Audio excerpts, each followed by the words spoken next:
Anong oras na? It's aral time! Oras na para mag-aral ng math!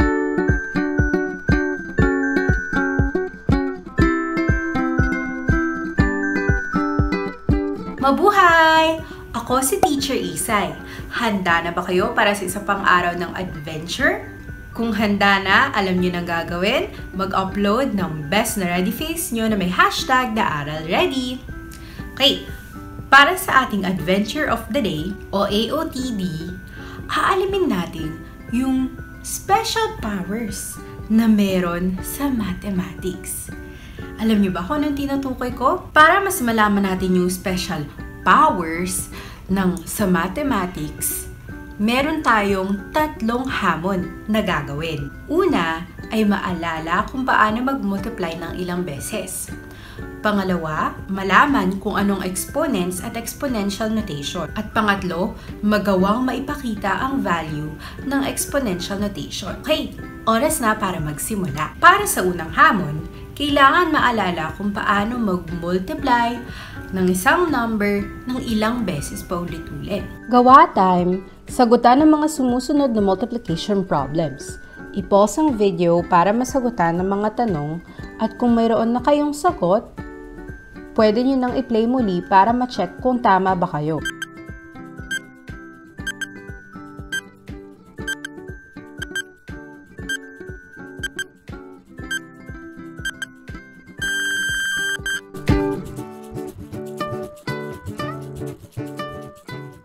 Napakabilis lang, 'di ba? Tapos na natin ang unang hamon. Para sa ikalawang hamon, kailangan malaman natin kung ano ang exponents at exponential notation. Tignan natin ang mga sinagutan nyo sa unang hamon. 3 times 3 times 3. 2 times 2 times 2 times 2 times 2 times 2. 5 times 5 times 5 times 5. Ang haba masyado, no?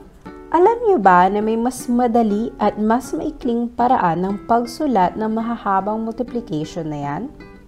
Maaari niyo silang isulat bilang exponents. Para mas maintindihan natin ang exponents, tignan ang letratong ito.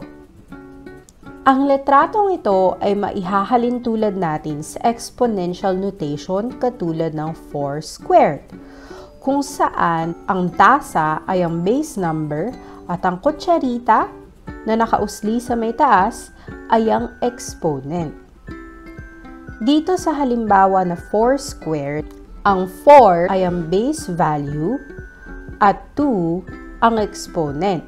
Maaring basahin ang numero na ito na 4 squared o kaya naman 4 to the power of 2. Ibig sabihin nito, ang 4 ay gagamitin mo ng 2 beses sa multiplication. So, 4 times 4. 4.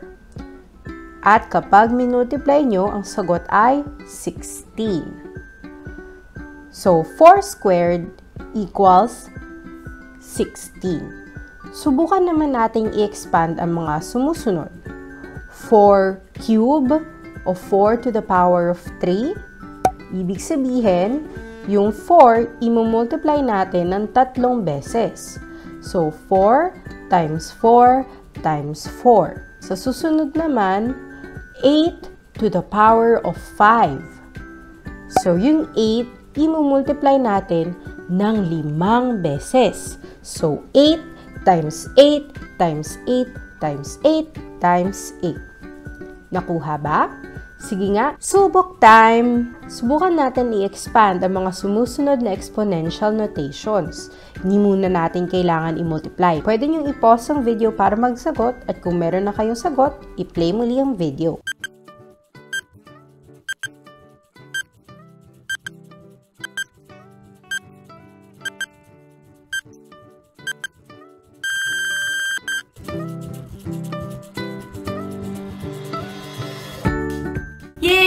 Tapos na natin ang ikalawang hamon. Napakahusay mga Aral Kids! Para sa ikatlo at huling hamon, kailangan magawang maipakita ang value ng exponential notation. Gawa time! I-pause ang video at sagutan ang mga tanong.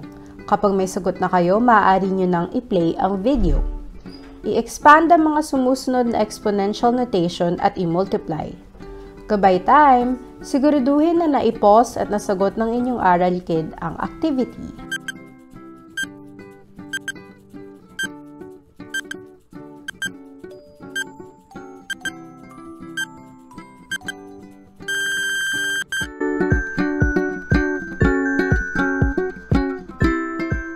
Napakagaling mga Aral Kids!